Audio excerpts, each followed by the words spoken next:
It was just past 7:15 a.m. aboard the USS Liberty Dawn, when the ready room filled with the steady buzz of voices and the smell of burnt coffee. The morning briefing was about to begin, and every pilot in the squadron slid into place with the easy swagger of men and women who lived for flight. Captain Sarah Hayes sat quietly in the back corner, notepad balanced on one knee, pen moving in calm, deliberate strokes. Her posture was straight, our uniform sharp, but her presence was an odd fit among the restless energy of younger aviators. To them, she was an outsider, a grounded analyst with too much rank and too little relevance. Lieutenant Commander Jack Collins leaned back in his chair, his grin quick and careless. He tossed a comment toward the others about the observer, taking notes on how to look busy, and a ripple of laughter followed. Lieutenant Dana Miller smirked and whispered something to Alex Kim, who only shook his head with the half-smile of someone who didn't want to be caught agreeing. Sarah didn't react. Hip Pete never posed, and her gaze never lifted. The only sign she had heard them was the faintest tightening around her eyes. Commander Mason Rivera noticed from across the room. He cleared his throat, cutting through the noise, and started the briefing. Today's exercise would be a standard intercept drill, he said. 4-ship formation. Angels 20. Red air approaching from the northwest. His tone was brisk, practiced. His movements economical as he gestured toward the tactical display.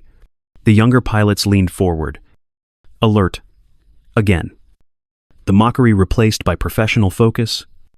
Sarah continued her quiet note-taking, capturing every word, but her eyes occasionally flicked toward the flight board, toward the weather data, scrolling along the monitor.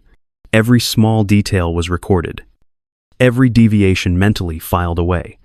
When the meeting ended, chairs scraped against the deck, the pilots heading out to the hangar with laughter echoing behind them. Sarah stayed seated, finishing a line of notes before closing her folder.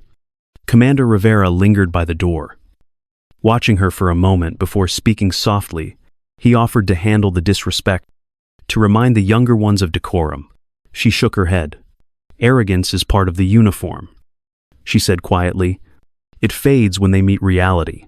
Her voice was steady, neither bitter nor defensive. He studied her, as if seeing something he couldn't quite name, then nodded. The ready room emptied, leaving only the hum of ventilation and the faint vibration of engines through the floor. Sarah gathered her things, tucking the pen into her pocket.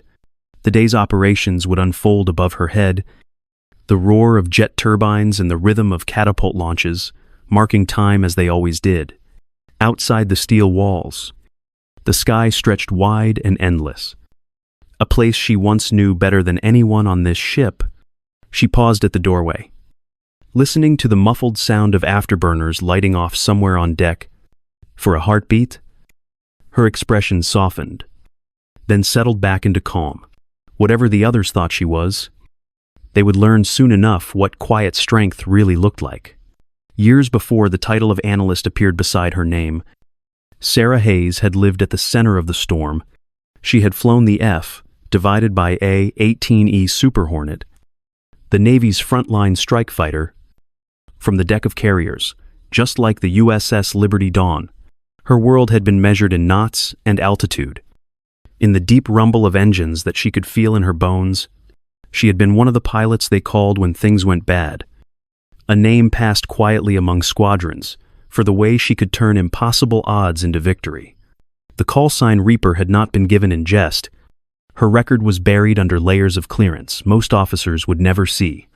After a series of missions, too clean to exist on paper, she was selected for a program that technically did not exist either. The aircraft she flew had no official name, no identifying number, and no acknowledgement from the Department of Defense. It was a stealth platform designed to go where satellites could not and where diplomacy had already failed. Over 4 years, she logged more than 2,400 hours in combat, 14 confirmed kills, targets that even her own wingmen never learned about. Each mission was followed by silence, the kind that swallowed both fear and pride. One night over contested airspace, everything changed. A missile found her jet, and the blast tore away control. She ejected into darkness, free-falling through smoke and static, the world spinning around her. 12 hours of hiding and moving followed, the sound of foreign engines circling above her like predators. When a rescue team finally found her, she was half conscious, her hands raw and shaking. In the hospital later, the doctors told her the blast had damaged her inner ear. Too much risk of spatial disorientation, no more flight status, no more sky. Now, seated in a quiet office, marked operations analysis. She wrote reports no one read. Her hands still twitched sometimes, tracing the motion of the stick that was no longer there. At night, the carrier's engines hummed through the bulkheads, a vibration that reminded her of what it felt like to be alive. She told herself she had made peace with it, that this new role mattered in its own way. But every time she heard the catapult fire on deck, a part of her still looked up, wishing she were in that sound instead of listening to it.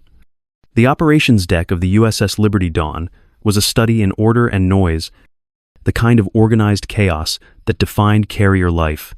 It was just after 10:40 a.m., and the day had settled into rhythm. 4F, divided by A, 18E, Super Hornets, had launched minutes earlier, their catapult shots shaking the deck and leaving trails of steam curling in the warm Pacific air. Inside air operations, the chatter was routine. Controllers monitored radar feeds, technicians logged sortie data. The speakers crackled with call signs and acknowledgments. The tone was calm, professional, efficient. Captain Sarah Hayes stood near the tactical display, coffee cooling beside her, untouched.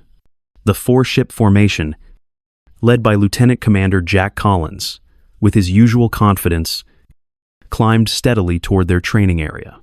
She tracked them almost absently, noting the clean comms and smooth spacing. The ship hummed beneath her feet, engines pushing thousands of tons of steel through calm blue water. It felt like another normal day, another drill. Then the tone changed. From the Combat Information Center came a clipped report. Multiple unidentified radar contacts. Bearing 285. Range 175 nautical miles. Speed 500 knots. The words cut through the calm like a blade. Heads lifted. Voices sharpened. Someone asked if Red Air from Guam had launched early. The reply came seconds later from the E-2D Hawkeye overhead, and it froze the room. Negative. Red Air still grounded. 5 contacts inbound from the northwest. Transponders off. Radar cross-sections consistent with J-20 stealth fighters. The shift from exercise to combat alert was instant. The air boss began issuing confirmations. Phones rang down the line to CIC, and the room filled with the controlled urgency of people who understood what those words meant. Sarah's mind had already gone to work. She read the radar screen, saw the angles, the intercept geometry, the speed. The training package was flying straight into an ambush. She calculated the time to contact, the fuel burn, and the distance to the nearest friendly cover. None of it looked good. Commander Mason Rivera ordered the package recalled. Sarah spoke before she could stop herself. Delay that order. Her tone carried the authority of muscle memory, not analysis. She explained that if they recalled the jets now, the J-22s would know they had been detected and could adapt before reinforcements arrived. The air boss turned, irritated, ready to cut her off. She didn't flinch. If you call them back, they die anyway, she said evenly. Her calm made the room quiet again. When Rivera hesitated, she stepped closer to the display. Those fighters are setting up a pincer. If we act like we see them, we lose control of the engagement. We need to get ahead of their move, not run from it. Someone muttered that she was just an analyst. She met the comment with a steady gaze. I have more combat experience than anyone in this room. The silence that followed was heavier than the ship's engines. For a heartbeat, no one spoke. Then Sarah took a slow breath and said what she had already decided: either authorize me to walk you through a tactical response, or authorize me to take a jet myself. I can be airborne in 4 minutes. Rivera stared at her, seeing for the first time not the quiet observer with a clipboard, but something older and sharper beneath. The air boss didn't answer immediately. He only looked at her, caught between the rules and the reality unfolding on the radar screen, and realized the truth. The person they had ignored all month might be the only one on the ship who could bring those 4 pilots home. Sarahran. Her boots struck the steel deck in a rhythm that matched the alarm still echoing through the ship. The corridors of the USS Liberty Dawn were narrow and loud, filled with the sound of machinery and the smell of jet fuel seeping in from the flight deck above. She didn't think about the rules she was breaking or the consequences waiting on the other side. All she felt was the pull of instinct, the same force that had guided her through every mission before the world decided she was finished. When she reached the ready room, she yanked open her locker and froze for just a heartbeat. Her old flight suit hung there, the patch of the VFA 154 Black Knights still sewn to the shoulder. The sight of it steadied her more than any order ever could. She pulled it on quickly, the motions automatic and clean. Zip, gloves, harness. The familiar weight settled on her shoulders, and her breathing evened out. Around hair. The ready room was empty, except for the low hum of fluorescent lights. It felt like time had folded in on itself, like she was stepping back into the person she used to be. She grabbed her helmet from the shelf, the visor still marked with her call sign. Reaper. Faded but unforgotten. The flight deck was chaos, wrapped in precision. Crew members in orange and yellow vests moved like a living machine, signaling, securing, checking every detail. Catapult 2 was armed and hot. The F, divided by A-18E Super Hornet, crouched at the edge of the deck, like a predator ready to leap. The crew chief turned as she approached, his expression changing when he saw her, instead of the pilot on the schedule. He hesitated only a second before asking for authorization. She cut him short, climbing the ladder, even as she spoke. Brief me while I strap in. Her tone left no room for argument. Years of service told him what to do. Inside the cockpit, the world became smaller, sharper. Her hands moved without hesitation. Fuel flow good. Oxygen pressure steady. Rather aligning. Every switch had its place. Every sound had meaning. The vibration of the engines filled her chest as she brought the throttles forward. She called over comms that she was ready for launch. The deck crew gave final signals. The launch officer knelt, touched the deck, and pointed forward. The catapult fired. The force hit like a fist, pressing her into the seat as the jet went from 0 to 165 miles per hour in less than 2 seconds. The deck vanished behind her. The sky opened, and for the first time in 8 months, she felt whole. The Super Hornet climbed, wings biting into the air as the ocean dropped away. She steadied her breathing and spoke into the radio. Voice calm. Call sign firm. Strike Reaper airborne. Request vectors to intercept. The reply from the E-2D Hawkeye came fast, its tone clipped and urgent. 5 bandits. Bearing 318. Angels 25. She acknowledged, pushed the throttles into afterburner, and felt the jet surge forward. The horizon blurred. Mach 1.2. The cockpit lights reflected faintly in her visor. For a moment she allowed herself to smile. The sound, the motion, the pressure, all of it reminded her of who she really was. Captain Sarah Hayes had not come back to the sky for glory or orders. She had come because it was the only place she had ever truly belonged. The radar filled her visor in soft green light as Captain Sarah Hayes closed in on the engagement zone. Her voice came over the frequency, calm, but edged with urgency. Flight? This is Reaper. This is not a drill. 5 hostiles inbound. Bearing 320. The silence that followed lasted barely a heartbeat. Then Raptor's voice cut in, rough with disbelief. Who the hell is Reaper? We're mid-exercise. She answered without emotion. You have live contacts inbound. Stealth configuration. J 20 seconds. Weapons hot. Split defensive now. At first, the 4 pilots hesitated. They were trained to trust procedure, not ghost call signs from an analyst. Then the tone in their helmets changed. The sharp, rising whine of radar locks, missile warning lights flashed red across their cockpits. The sky that had been a playground seconds ago turned into a battlefield. Sarah's next order came quick. Clear. Precise. Raptor and Spade. Break right. Blaze and Fang. Left split. Defensive pattern. Execute now. The formation scattered. 4 contrails pulling apart as she climbed, pushing her Super Hornet through 25,000 feet. From above, she had the best picture. The J 20 seconds came in tight. Fast.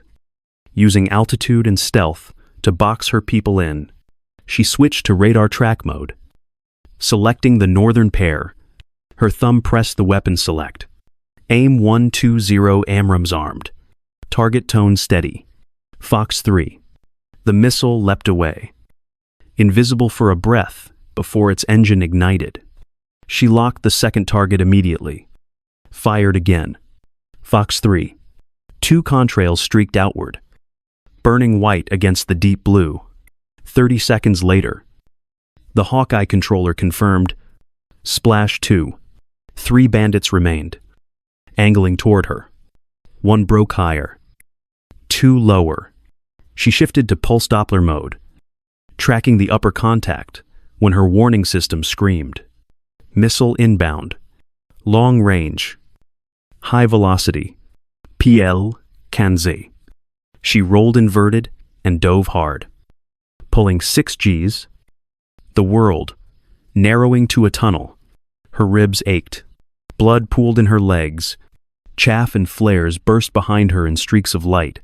The missile passed close enough to shake the jet, detonating behind her in a white flash. She steadied, checked her systems, and snapped back into the fight. The shooter had exposed himself. She switched to radar lock. Tone steady again. Fox 3. The missile tore away, tracking clean. The Hawkeye confirmed another splash. 3 kills. Her breath came fast, but her mind was still calm. Movement smooth. No wasted motion. She had been here too many times to panic. Down below, Raptor and Blaze had regrouped. Unerhört direction. They rolled into firing position, their confidence returning. Reaper's voice was sharp but steady in their ears. Paint those targets. Engage on my call. Fox 3. Raptor. Fox 3. Blaze. 2 more white streaks. 2 more detonations on radar. Hawkeye's voice came through. All hostiles splashed. 5 confirmed. Airspace clear. For a moment, the frequency went silent. Sarah eased her throttles back, the Super Hornet leveling out over a calm ocean. Her eyes scanned the radar. Nothing but friendly returns. She exhaled slowly, the sound loud in her helmet. Then she keyed the mic. All aircraft. Form up. Raptor. Take lead on your section. Blaze. You have yours. Check fuel and weapons. We're heading home. Raptor's voice came again, quieter this time. Reaper. Who are you? She smiled faintly, looking out across the bright line of the horizon. Your worst nightmare and your life insurance policy? Lieutenant Commander. Now form up and follow me. The 4 Super Hornets slid into formation around her jet, their canopies catching the afternoon sun. They flew in silence, the Pacific stretching endlessly below, the danger behind them. In the center, Sarah held steady, her heartbeat slowing as the adrenaline faded. She had broken every rule in the book. But she had done what she was born to do. The sky was hers again. And for the first time in months, it felt exactly right. The Super Hornet hit the deck hard, tailhook catching the third wire with a metallic crack that rattled her teeth. The jet jerked to a stop in less than 300 feet, the kind of deceleration that slammed her forward before throwing her back again. The moment the engines idled, the cockpit went quiet. 8 months since she had last trapped aboard a carrier, and everything still felt like muscle memory, her hand on the throttles, her eyes scanning instruments, the steady rhythm of a landing that lived somewhere deep inside her bones. She exhaled once, long and slow, and shut everything down. When the canopy lifted, the noise of the deck poured in. Crew members stood frozen for a moment before motion returned. Some stared, unsure if they should salute or ask what had just happened. Commander Mason Rivera climbed the ladder, still in his cranials, eyes sharp with a mix of disbelief and anger. He looked at her for a long second before speaking. That was either brilliant or insane, he said quietly. Sarah met his stare without flinching. Necessary, she answered. 5 styles destroyed. No American losses. He didn't argue. He only nodded once, tight and quick. Before stepping aside, the younger pilots approached, their flight suits streaked with salt and sweat, faces pale from adrenaline crash. Raptor tried to speak first, his mouth opening and closing before words finally came out. "Ma'am, but she stopped him with a raised hand. "No need. Lieutenant Commander, you did what you were trained to do. Now let's talk about what happened out there." She gathered them in close, the noise of engines still echoing across the deck. Her voice shifted, calm but firm. The cadence of someone who had been here too many times before. When those radar tones hit, "You froze for a few seconds," she said evenly. "That's normal the first time. But in combat, normal gets people killed. You adapt fast, or you defaster." She looked from one face to another, making sure they were listening. Once the shock faded, "Your teamwork saved you. Remember that, and remember that hesitation is the enemy that never shows up on radar."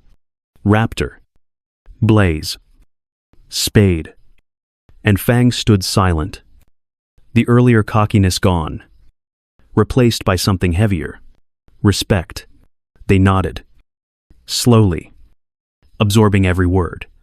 None of them had expected the quiet analyst with wire-rimmed glasses to fly into a real fight and bring them home alive. Sarah could see it in their eyes, the beginning of understanding. The line between arrogance and wisdom had been crossed at 30,000 feet, and she had guided them across it. As the crew dispersed and the deck noise settled, Sarah stood alone beside her jet. The Pacific wind tugged at her flight suit. The scent of fuel and salt hanging in the air. She knew she had broken half the rule book and probably ended her career, but for the first time in months, she felt no regret. She had done her job. She had brought them home. The carrier engines rumbled below, a deep heartbeat in stale, and she smiled faintly. Rules could ground a pilot, but the sky always decided who really belonged there. The carrier air group office was tense, filled with the low hum of voices and the ring of phones that never seemed to stop. Captain Grant Turner stood behind his desk, headset pressed to his ear, trying to manage the chaos that followed. 5 enemy aircraft being shot down in international airspace. Reports from SINPAC, NAV, and even the Pentagon piled up faster than his staff could sort them. The embassy in Beijing wanted answers. Washington wanted control. Turner wanted quiet. When he finally ended a call, he looked up to see Sarah Hayes waiting at the door. He gestured her in, his expression unreadable. He spoke first, his tone even but strained. "What you did broke more Navy rules than I can count," he said. "But you also saved 4 of my pilots. That's the problem.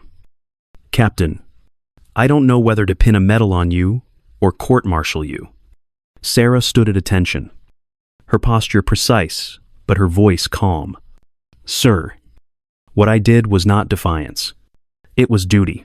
Those pilots were seconds from dying, and I was in the only position to stop it." Her words carried no defensiveness, only clarity. Turner studied her, his jaw tightening. "Your medical file says you're grounded. Your personnel record says you're an analyst. You shouldn't have been anywhere near a cockpit." She met his gaze without hesitation. "My real record is classified above your clearance." Sire. The grounding was precautionary, not permanent. The silence between them stretched until it became heavy. Finally, she spoke again, softer this time. "Sir, this doesn't have to end with punishment. The engagement proved something. We're training pilots to stay safe, not to survive. That's why they froze when the threat appeared. Let me fix that. Let me build a combat readiness program that teaches them how to fight real wars, not simulations." Her words hung in the air, quiet but undeniable. Turner leaned back slowly, the weight of command settling across his shoulders. He knew she was right. Before he could respond, another call came through. He listened for a few seconds, his expression tightening. When he hung up, he looked at her again, this time with something like respect. "That was Admiral Bennett. He wants to see you in person." "Now," Sarah nodded once, her face composed. Though her pulse quickened, Turner watched her go, caught between admiration and worry. He didn't know if the next door she walked through would lead to promotion or the end of her career. 4 months later, the USS Liberty Dawn cut through calm Pacific waters under a clear morning sky. The carrier moved with the steady grace of a ship that had seen crisis and come out stronger. Life aboard felt different now, its rhythm sharpened by what had happened. Captain Sarah Hayes walked the same steel corridors she once sprinted through in defiance. But now her name carried quiet respect. The Advanced Combat Training Program was no longer an idea. It was real, and she was the one leading it. The Navy had turned her disobedience into doctrine. Inside the ready room, 16 aviators sat in silence. Their flight suits were crisp, their eyes focused. The room filled with that electric stillness before training begins. At the front stood Sarah, call sign Reaper, composed yet commanding. Among the group were 4 familiar faces: Raptor, Blaze, Spade, and Fang, no longer the brash squadron she had once saved, but seasoned pilots who carried her lessons in every movement. She opened the briefing with a single, measured line: 3 of you will be dead in the first 30 seconds of this engagement. The words hit like turbulence. The younger pilots shifted uneasily. The veterans straightened. She outlined the mission with deliberate calm, using the tactical display to trace arcs of movement through the digital sky: defensive splits, radar discipline, fuel management, energy conservation. Her voice was steady, Hergestures precise, every motion echoing years of real combat experience. The students watched her, caught between awe and fear. Blaze leaned toward Raptor, whispering that she was terrifying. Raptor smiled slightly and answered that she was the reason they were still alive. Sarah heard them but didn't react, her focus on the projection glowing across the darkened room. When the briefing ended, she walked to the observation window overlooking the flight deck. Below, the trainees were suiting up, their helmets reflecting sunlight. The sight filled her with something that wasn't pride exactly, but peace. She had once lived for the thrill of combat, the pulse of the jet, the fight for survival. Now, she lived for this, for the chance to pass it on. She turned back to the room, her eyes finding Raptors across the rows of pilots. He met her gaze and nodded. No words needed. Around them, the engines of the next generation roared to life. For the first time since she had been grounded, Sarah felt whole, not because she had reclaimed her sky, but because she had given it to others. The sun was setting over the Pacific, the horizon burning with orange and gold, as the USS Liberty Dawn sailed steady beneath it. The flight deck glowed under the last light of day. Jets lined up for their final training launch. Captain Sarah Hayes stood near the edge, her flight jacket loose around her shoulders, the hum of engines pulsing through the steel beneath her boots. The air smelled of jet fuel and salt. It was calm now. The kind of calm that only came after storms. She watched the new generation of pilots taxi toward the catapults, their helmets gleaming, their movements confident. The roar of afterburners rose and fell like a heartbeat. And for a moment, she let herself drift back to that day, months ago, when the sky had been full of missiles and chaos. It felt distant now, like a memory from another life. She didn't need medals or speeches. The only thing that mattered was knowing they were ready, that they would survive what came next. The lessons she had carried through fire and fear now belonged to them. As the last jet launched and the deck quieted, the light softened into dusk. Her reflection shimmered faintly on the canopy of a parked aircraft. The ghost of the pilot she once was. Courage, she thought, wasn't about defying orders or winning fights. It was about standing back up when the world believed you couldn't. She turned away from the deck, walking slowly toward the interior passageway as the sky dimmed behind her. Her story didn't end with applause. It ended with purpose, because true strength lives in perseverance and humility. And sometimes, the most dangerous pilots are the ones no one ever sees coming.